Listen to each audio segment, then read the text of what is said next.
it's the first time for us po na magkaroon ng collaboration with a fashion designer like Miss China. We've known her like years ago pa, and we've always talked about this.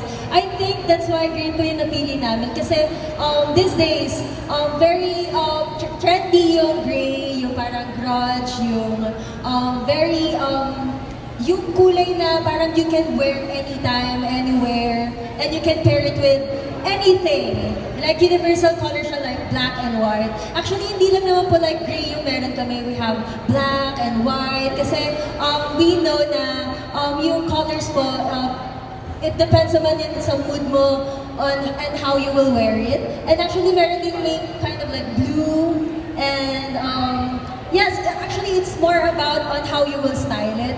And I think the main reason why we chose gray, it's because of it's the trend right now. And I think magugustuhan niyo ng Zaya, right?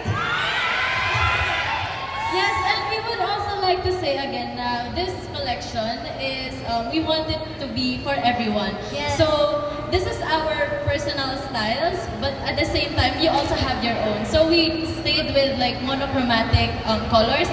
So, it's up to you if you wanna put a pop of color in it para at least you make your own style. Pero at the same time, you also have Kaya in your outfits. Yes. So, Yes, and actually, it's a smart idea na ito yung mga colors na napili namin. Kasi, like for example, what Miss Ayana wearing right now, yung merch namin is the black shirt only, but the stylist, nag-match siya ng blue polo inside. So parang, yes, pwede siya ila-layer with any color. So, it's actually a smart move for Miss China Mall and for the Kaya girls na piliin yung color gray or any color na nakita nyo ngayon sa Kaya merch. Thank you so much for the question.